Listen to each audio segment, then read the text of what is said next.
Assalamualaikum warahmatullahi wabarakatuh. Apa kabar teman-teman?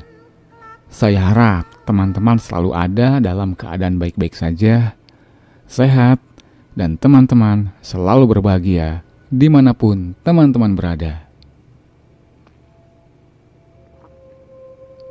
Oke Mang, pada kesempatan kali ini saya akan mencoba menceritakan sebuah kejadian yang cukup mengerikan sekaligus tragis yang dialami oleh saudara Bagong. Nah, kira-kira kejadian apa saja yang dialami oleh Bagong ini? Simak terus ceritanya sampai akhir. Di kesempatan kali ini, Bagong menceritakan tentang pendakiannya yang seharusnya mereka itu bersenang-senang, tapi malah berubah menjadi sebuah malapetaka. Awalnya mereka sepakat untuk mendaki dengan jumlah 6 orang yang terdiri dari Bagong, Madog, Luki, Toleh, Ambon, dan Jarot. Tapi ada teman Bagong yang bernama Panjul yang ingin ikut juga dalam pendakian tersebut. Dan akhirnya jumlah rombongan mereka pun menjadi 7 orang. Pada tanggal 8 September tahun 2021, mereka semua mendaki ke Gunung Gede. Dalam pendakian kali ini ada 5 orang teman Bagong yang baru pertama kali mengikuti pendakian atau baru pertama kali mendaki gunung. Awal cerita, mereka mulai start dari rumah Bagong menuju base camp kira-kira pukul 8 lebih 30 menit malam. Dan sesampainya di base camp, mereka memutuskan untuk istirahat sejenak. Setelah itu mereka mulai packing semua perlengkapan dan logistik. Dan malam itu mereka semua menginap di base camp karena pendakian akan mereka lakukan keesokan paginya. Sekitar pukul 8 pagi mereka pun memulai pendakian. Di awal pendakian semua masih baik-baik saja dan tidak ada hal aneh yang mereka alami. Hingga akhirnya sekitar pukul 11 mereka sampai di pos 2. Di sana mereka istirahat. Karena pagi tadi mereka belum sempat untuk sarapan, jadi ketika di pos 2 itu mereka menyempatkan untuk makan terlebih dahulu. Nah, ketika mereka makan, Bagong ini merasa ada yang aneh di sana. Tapi saat itu Bagong masih santai menanggapinya. Setelah selesai makan dan bersantai di pos 2, akhirnya mereka berangkat menuju pos 3. Saat itu jam masih menunjukkan pukul 12:30 siang. Ketika di perjalanan menuju pos 3, Bagong ini berjalan paling belakang. Ya, dia bertugas sebagai sweeper. Bagong ini sadar kalau di belakang dia itu tidak ada siapa-siapa. Tapi anehnya, Bagong merasakan ada sesuatu yang mengikuti dia dari belakang. Awalnya Bagong tidak ingin menoleh ke arah belakang, tapi karena Bagong ini terus merasa diikuti, akhirnya Bagong memberanikan diri untuk melihat ke arah belakang. Dan ketika melihat ke arah belakang, seketika Bagong dibuat kaget oleh sosok berpakaian pendaki lengkap dengan keril dan seragam seperti mapala seperti itulah. Tapi anehnya, ketika Bagong melihat ke arah sosok itu, sosok tersebut malah berlari menuju semak-semak dan menghilang begitu saja. Walaupun Bagong hanya sekejap melihat sosok itu, tapi Bagong melihat dengan jelas kalau mukanya itu sangat pucat, tidak seperti manusia pada umumnya. Dan astagfirullahaladzim, itu apaan ya? Bagong pun tidak banyak bicara. Dia kembali berjalan mengikuti teman-temannya. Tidak lama setelah Bagong melihat sosok menyeramkan tadi, tiba-tiba hujan turun dengan sangat deras. Padahal sebelumnya cuaca ini sangat cerah. Dengan segera mereka semua memakai jas hujan dan kembali berjalan. Singkat cerita, mereka sampai di pos 3 sekitar pukul 3 sore. Kondisi di pos 3 itu sangat penuh dengan tenda pendaki lain. Dan Jul, menurut lu kita pasang playsheet di sini aja, apa gimana? Baiknya kita emang pasang playsheet di sini aja, Gong. Tapi lu lihat sendiri kan, kalau di sini tuh penuh banget, rame. Ya gimana? Gue juga jadi bingung kalau gitu. Gue juga bingung, Jul. Lu lihat sendiri deh, kondisi anak-anak udah gak kondusif. Gua rasa udah gak mungkin deh kalau kita lanjut buat jalan. Ditambah lagi si Ambon udah menggigil parah tuh, Jul. Mana udah ngelantur lagi. Apa kita turun lagi aja ya? Ya kalau gua sih gak apa-apa kalau harus turun lagi. Tapi gimana teman-teman yang lain? Mendingan kita rundingin dulu aja deh sama yang lain. Setelah berdiskusi, akhirnya mereka semua setuju untuk tidak melanjutkan pendakian dan memutuskan untuk turun kembali, mengingat kondisi Ambon dan teman-teman yang lain yang sudah tidak kondusif. Setelah itu mereka semua mulai berjalan kembali menuju pos 2. Tapi anehnya, ketika mereka menuju pos 2, hujan yang semula sangat deras, tiba-tiba hujan itu berhenti dan matahari pun kembali muncul. Melihat kondisi yang sangat tidak wajar, Bagong merasa kalau pendakian kali ini ada yang tidak beres. Sekitar pukul 4 sore, mereka sampai kembali di pos 2 dan mereka memutuskan untuk berhenti dan istirahat. Lalu untuk memastikan kondisi teman-temannya, Bagong memperhatikan satu persatu teman-temannya itu dan tiba-tiba Tole berteriak memanggil Bagong. Bagong menghampiri Tole. Di sana Bagong melihat kalau raut muka Tole ini nampak panik. "Gong, kok gua ngerasa dingin banget ya?" Jangan kelamaan duduk, Le. Mendingan gerakin badan lu biar gak kena gejala hipo. Si Tole mulai beranjak dari duduknya dan dia berjalan bolak-balik di sekitaran pos 2. Setelah memastikan kalau kondisi kelompoknya baik-baik saja, akhirnya Bagong mengajak teman-temannya untuk melanjutkan perjalanan turun. Mereka pun kembali berjalan menuju pos 1. Ketika dalam perjalanan menuju pos 1, Bagong dan Madok mendengar ada suara. Suara itu terdengar jelas, memanggil nama Madok. Beberapa kali nama Madok dipanggil. Mereka berdua hanya saling bertatapan satu sama lain. Tanpa menghiraukan suara itu, mereka berdua pun berjalan dan terus berjalan. Bagong dan Madok tidak menceritakan kejadian barusan kepada teman yang lain, karena yang ditakutkan nanti teman-temannya menjadi panik. Singkat cerita, sekitar pukul 6 sore, mereka sampai kembali di pos 1. Di sana mereka istirahat. Santai dulu ya, sambil nunggu azan maghrib. Iya Jul, gue juga mau ngerokok dulu lah. Dari tadi gue belum ngerokok, asem nih mulut. Ketika menghisap sebatang rokok, tiba-tiba hal aneh dirasakan oleh Bagong. Bagong ini merasa kalau ada sesuatu yang sedang memperhatikan mereka. Tapi lagi-lagi dia tidak menghiraukan itu. Bagong masih tetap cuek. Tidak lama setelah itu, azan maghrib pun terdengar. Lalu sebagian dari mereka mulai menjalankan sholat maghrib. Selesai sholat, mereka kembali bersiap untuk melanjutkan perjalanan turun. Dan sekitar pukul 6:30 malam, mereka pun kembali berjalan menuju tempat pengumpulan sampah. Di tengah perjalanan menuju pos pengumpulan sampah, Bagong ini merasa bahwa sosok yang dari tadi memperhatikannya mengikuti dia dari belakang. Bagong merasa kalau sosok tersebut ada di atas kerilnya. Bagong sangat yakin kalau sosok itu memang ada di atas dia. Tapi Bagong tidak berani melihatnya.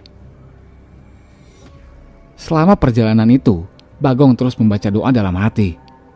Tapi bukannya sosok itu pergi, yang ada Bagong merasa kalau kerilnya itu malah semakin berat. Yang Bagong rasakan kalau bobot keril yang dia bawa itu menjadi 3 kali lebih berat dari semula. Tapi karena Bagong tidak ingin membuat teman-temannya panik, dia hanya diam sambil terus berjalan. Setelah berjalan cukup jauh, tiba-tiba si Ambon terjatuh tanpa sebab. Bahkan Ambon hampir jatuh ke dalam kali yang cukup dalam. Aduh, lah, lu kenapa, Bon? Iya, lu kenapa? Ada-ada aja lu pakai jatuh segala. Gimik lu ya? Gak tahu nih, tiba-tiba gua jatuh dan sekarang kaki gua sakit banget nih. Tapi lu masih bisa jalan kan? Ya kalau dipaksa, gua bisa kok. Dan akhirnya sampai di pos pengumpulan sampah sekitar pukul 8 malam. Mereka kembali istirahat di sana. Kurang lebih 10 menit beristirahat, akhirnya mereka pun mulai berjalan kembali menuju base camp Putri. Singkat cerita, sekitar pukul 9 malam mereka sampai di base camp. Dan anehnya, ketika sampai di base camp, keril Bagong beratnya kembali normal. Lalu, oh, lu mau nebeng gua sampai ke base camp doang ya? Dasar. Ketika di base camp, mereka langsung bercerita tentang semua kejadian yang mereka alami.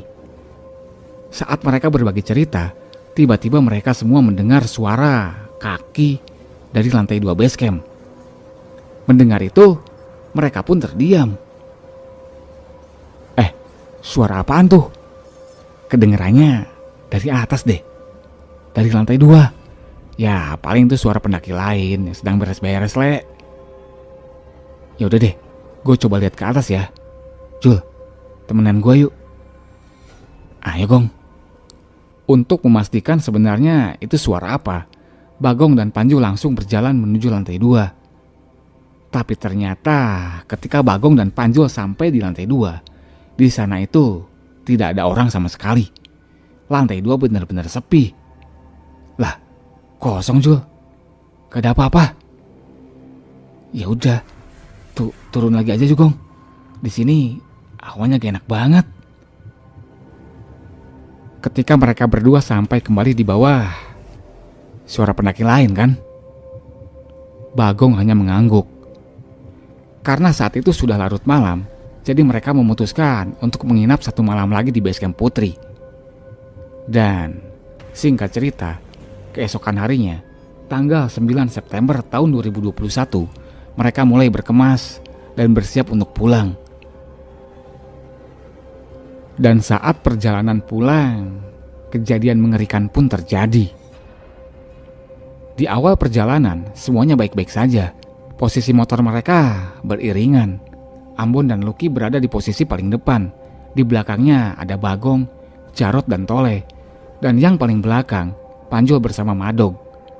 Dan, Luk, kok motor gua tiba-tiba gak ada remnya sih? Ini blong loh. Hah? Serius lu, Bon? Iya nih. Ya udah deh, kita muter balik lagi aja. Soalnya yang lain masih di belakang. Masih jauh tuh. Mereka berdua pun putar balik, lalu menghampiri Panjul dan Madog sambil membunyikan klakson. Dog, berhenti bentar dah. Kenapa lu, Bon? Motor gua tiba-tiba gak ada remnya nih. Kayaknya ngeblong. Coba lu kocok remnya. Barangkali olinya mampet. Udah, tapi tetap aja gak bisa, Dog. Aduh, gimana ya? Ya udah deh, lu bawanya pelan-pelan aja. Jangan ngebut. Siapa tahu di bawah ada bengkel. Setelah itu, mereka berdua kembali memutarbalikkan motornya dan berjalan secara perlahan. Tapi tidak lama setelah itu,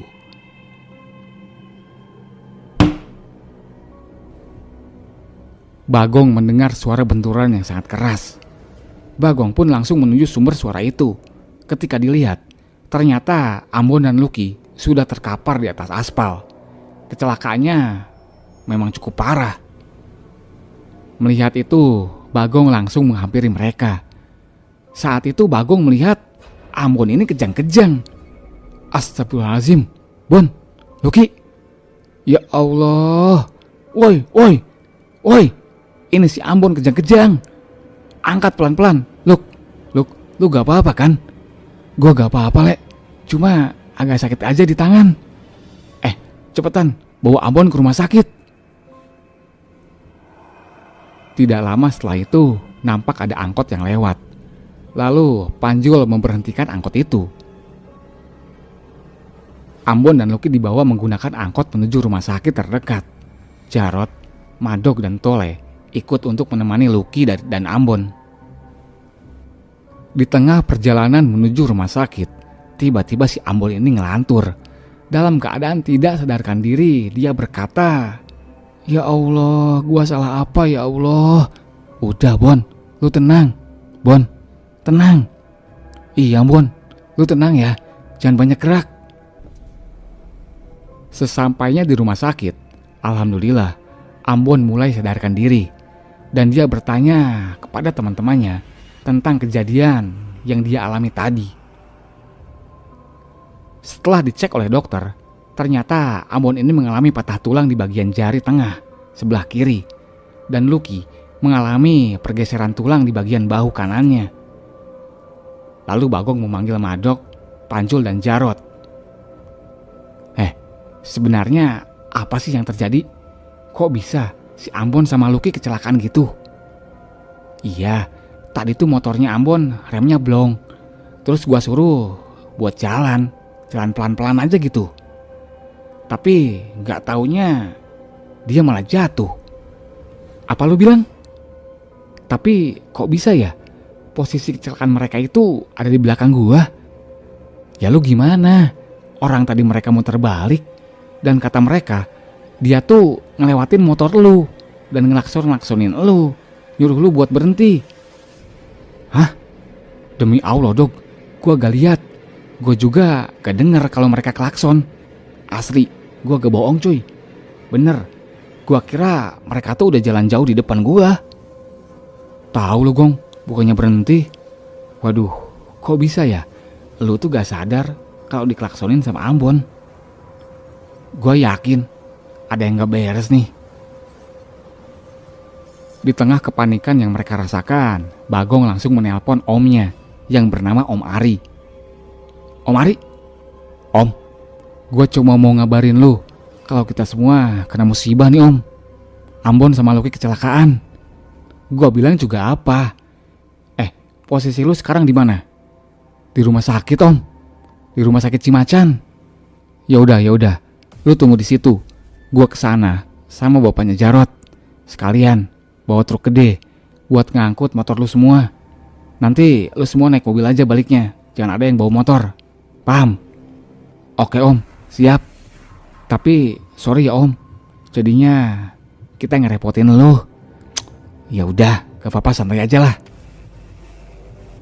Singkat cerita, tanggal 10 September tahun 2021, pukul 4 dini hari, mereka semua kembali ke Jakarta.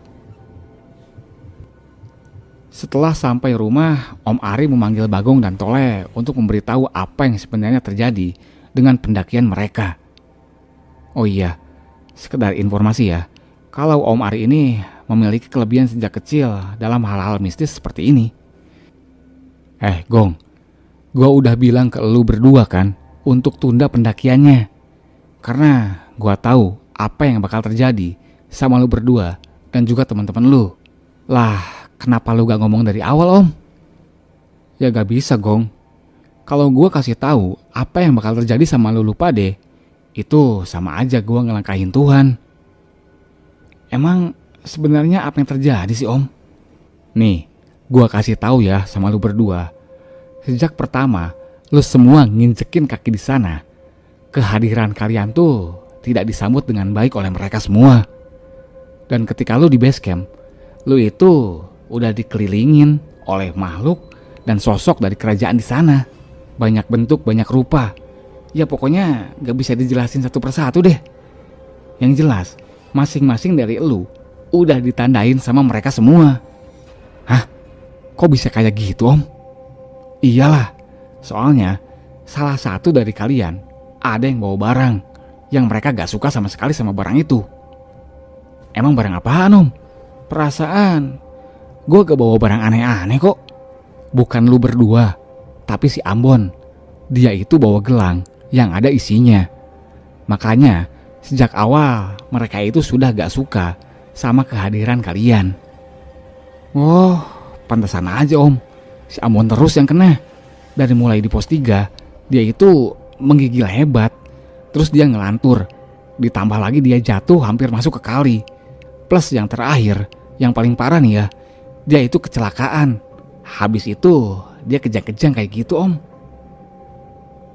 Satu hal lagi yang perlu lu tahu. Hujan yang di pos 3 itu gua yang kirim supaya lo semua turun dan gak ngelanjutin pendakian. Kalau lu waktu kemarin maksa buat lanjut, si Ambon dan Lucky nyawanya gak bisa ketolong. Dia bakal mati di gunung. Hah? Serius lu om? Ya serius lah, masa gua bercanda?